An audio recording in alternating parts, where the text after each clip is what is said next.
Hello दोस्तों, स्वागत है आप सभी का हमारे चैनल पर। तो हम लोग कर रहे हैं एनसीईआरटी क्लास 12 का, जिसमें कि है सब्जेक्ट सोशियोलॉजी का।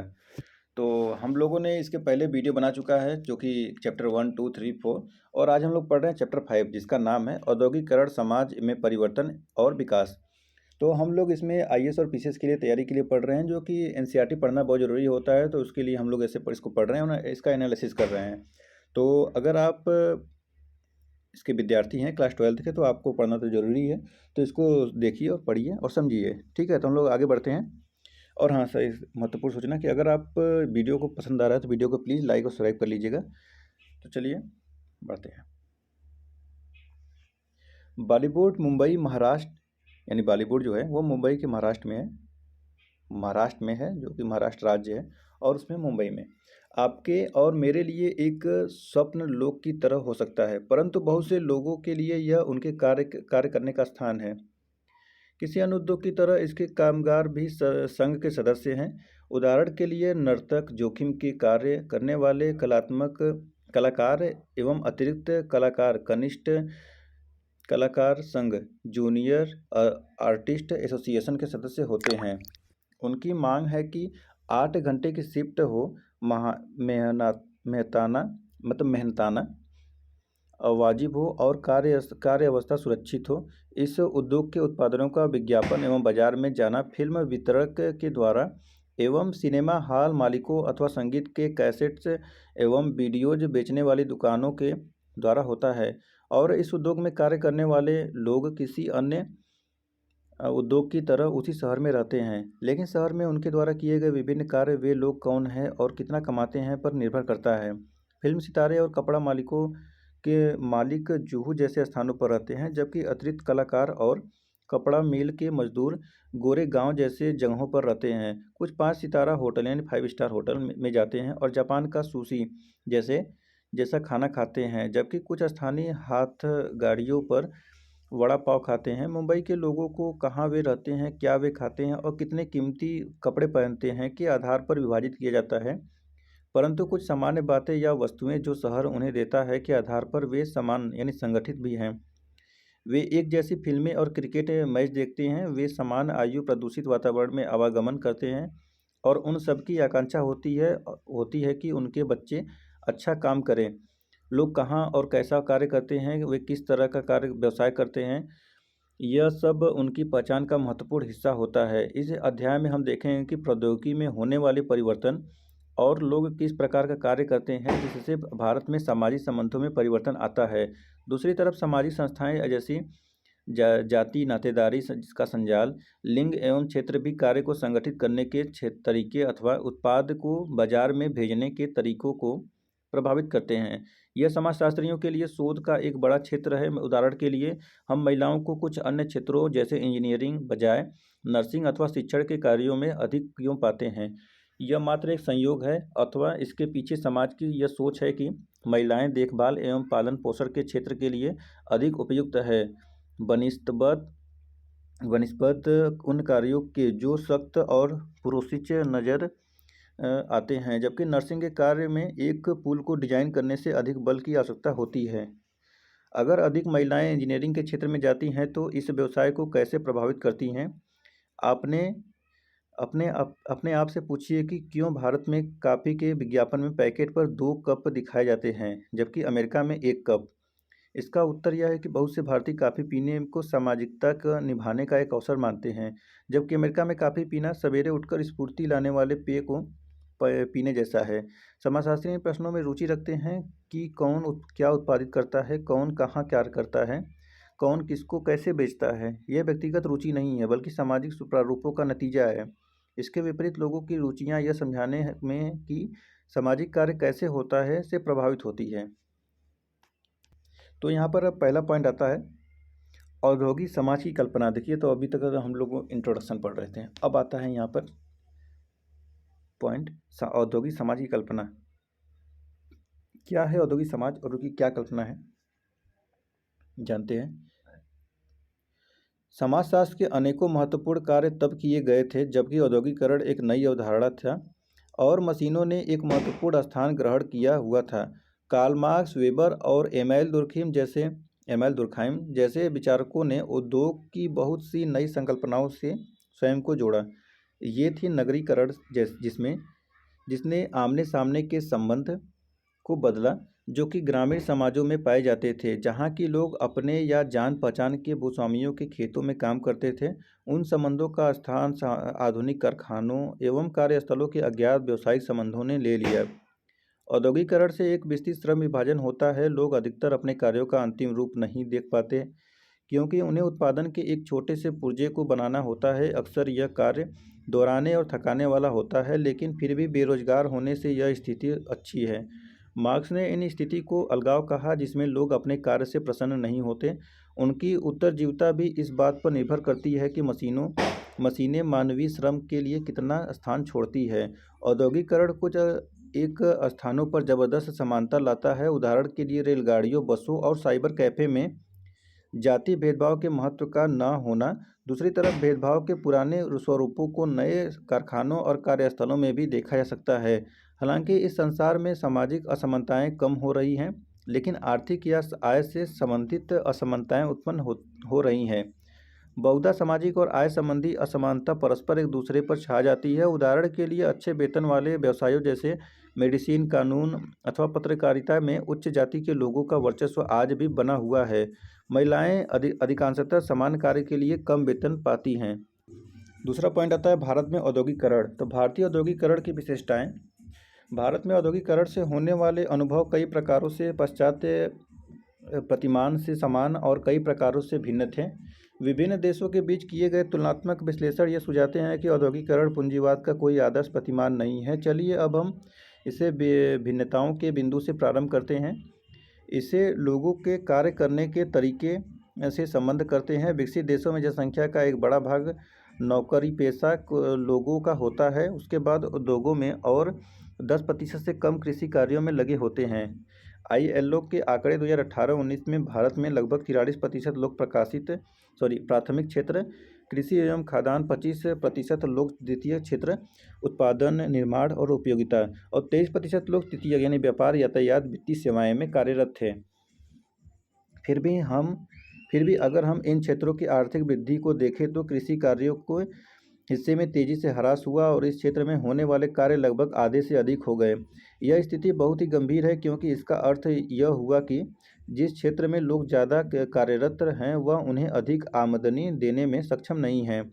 भारत में 2018-19 में रोजगार के विभिन्न क्षेत्रों के हिस्से इस प्रकार थे। कृषि में 42.5%, खाद्यान्न एवं खनन में 0.4%, निर्माण में 12.1%, व्यापार, होटल रेस्तरां में 12.6%, यातायात भंडार संचार में 5.9% और सामाजिक एवं व्यक्तिगत सेवाओं में 13.8% हैं। देखिए यहाँ पर ऐसे डाटा दिया गया है।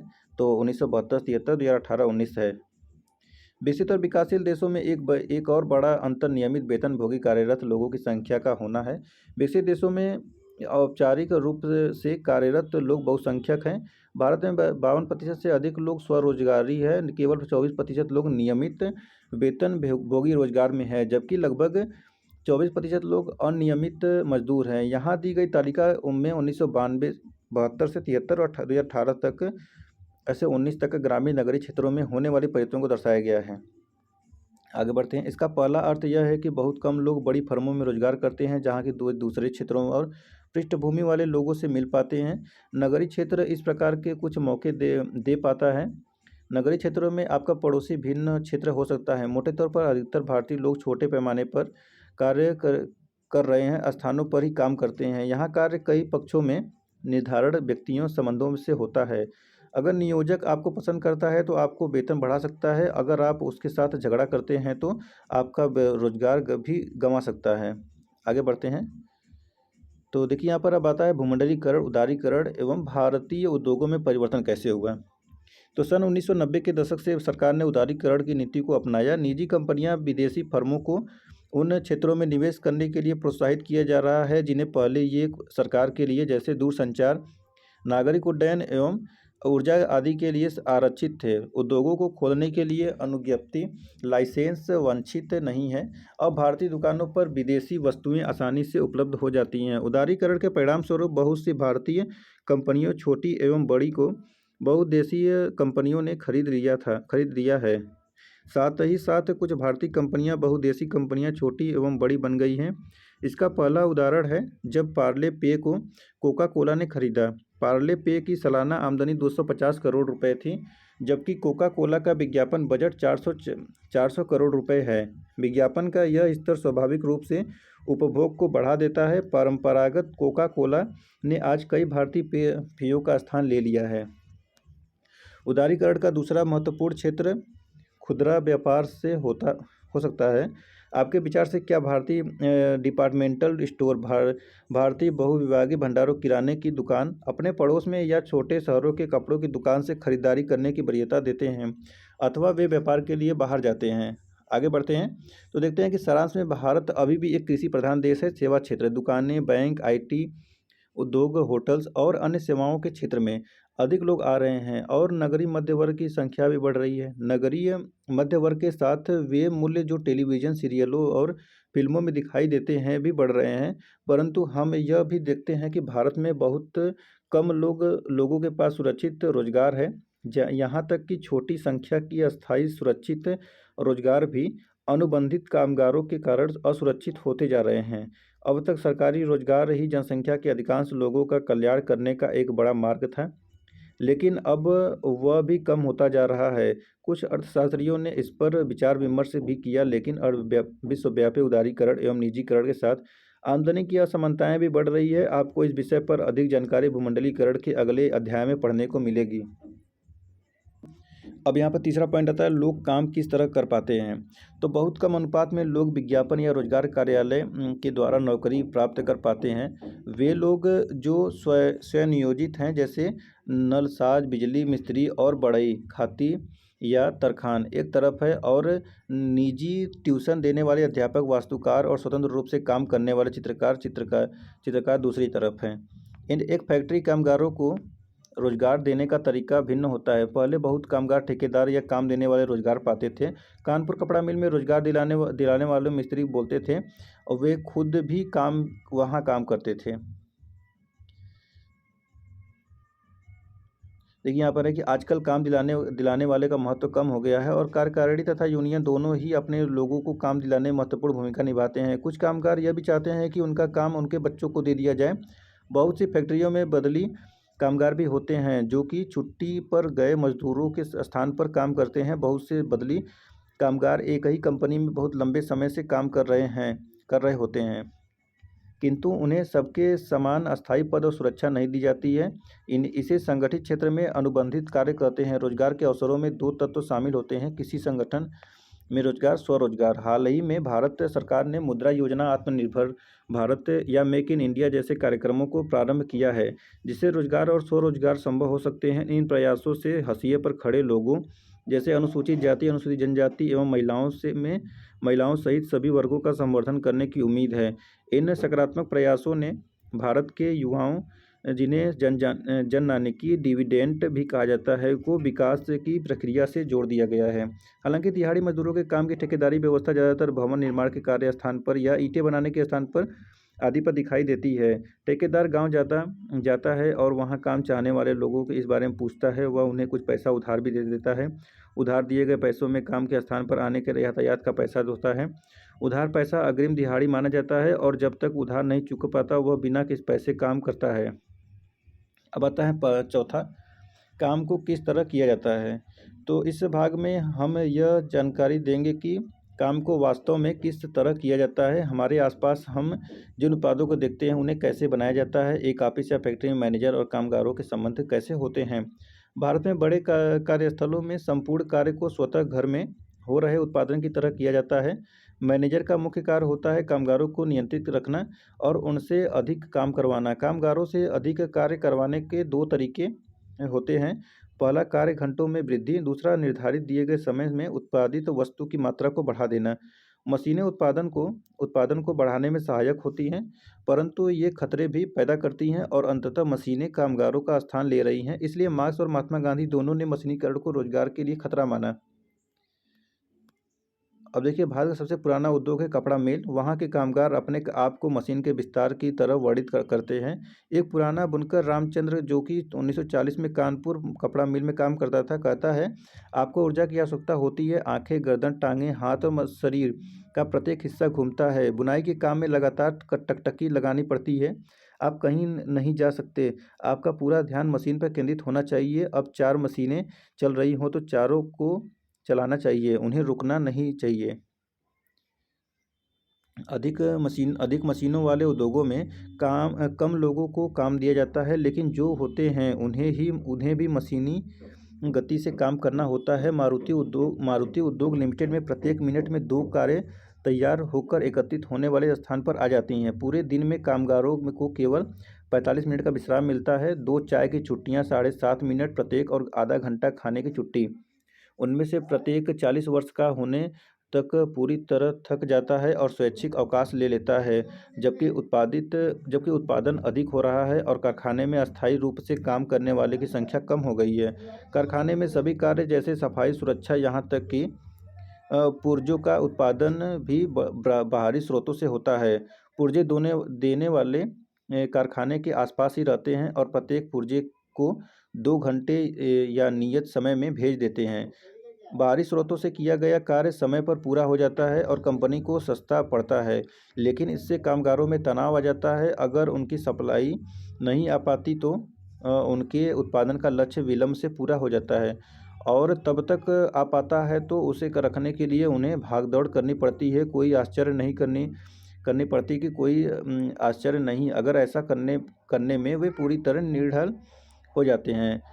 अब जरा सेवा के क्षेत्रों को देखा जाए। सॉफ्टवेयर में काम करने वाले लोग मध्यम वर्गीय और पूर्णतः शिक्षित होते हैं। उनका कार्य स्वतः स्फूर्त एवं रचनात्मक होता है, पर जैसा कि बॉक्स में दर्शाया गया है कि उनका कार्य ट्रायलिज्म लेबर प्रक्रिया के अनुरूप होता है। तो इसको हम बॉक्स में बाद में पढ़ेंगे। आगे बढ़ते हैं।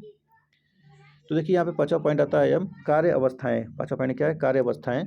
तो हम सबको शक्ति, एक मजबूत घर, कपड़े, अन्य सामानों की आवश्यकता होती हैं, लेकिन हमें याद रखना चाहिए कि ये किसी पे के काम करने की बजाय हमें प्राप्त होते हैं। सरकार ने कार्य की दशाओं को बेहतर करने के लिए बहुत से कानून बना दिए हैं। अब हम एक खदान की अवस्था को देखते हैं, जहाँ बहुत से लोग काम करते हैं। केवल कोयले की खान में ही 5.5 लाख लोग काम करते हैं। खाद्यान्न एक्ट 1952, जिसे अब व्यावसायिक सुरक्षा स्वास्थ्य काम करने की स्थिति कोड 2020 में शामिल किया गया है, ने स्पष्ट किया है कि एक व्यक्ति खान में सप्ताह में अधिक से अधिक कितने घंटे कार्य कर सकता है। अतिरिक्त घंटों तक काम करने पर उसे अलग से पैसा दिया जाना चाहिए। सुरक्षा के नियमों का पालन होना चाहिए। बड़ी कंपनियों में इन नियम का पालन किया जाता है, लेकिन छोटी खानों और खुली खाने में नहीं किया जाता है।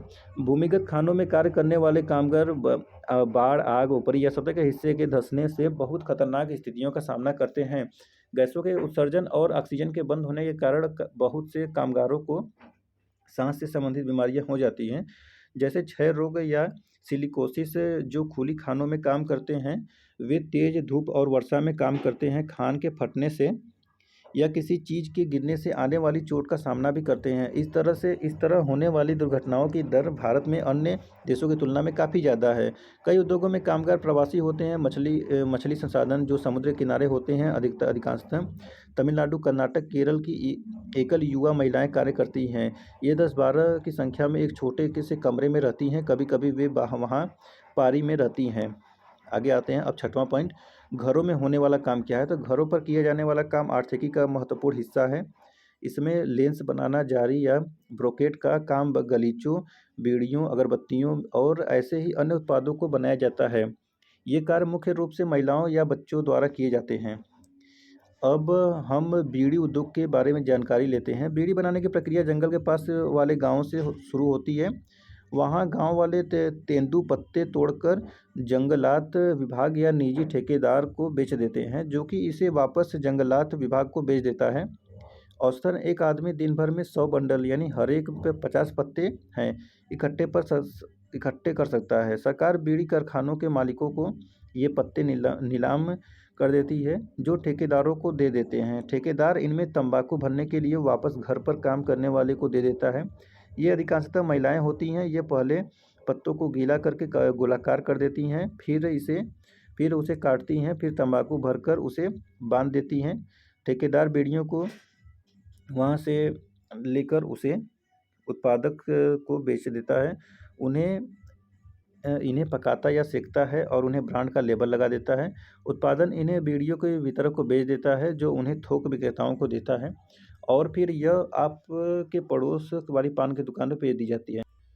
अब आता है 2020-21 के दौरान कोविड-19 महामारी के कारण सैकड़ों और हज़ारों आईटी सेक्टर के कर्मचारियों ने घर से काम किया और यह आधारित का काम तथा घर से काम करने वाले लोगों के बीच में अंतर समानताओं का पता लगाएगा। अब आता है 7वां पॉइंट, हड़तालें हड़तालें एवं मजदूर संघ। तो कभी-कभी काम की बुरी दशाओं के कारण कामगार हड़ताल कर देते हैं, वे काम पर नज़र नहीं जाते।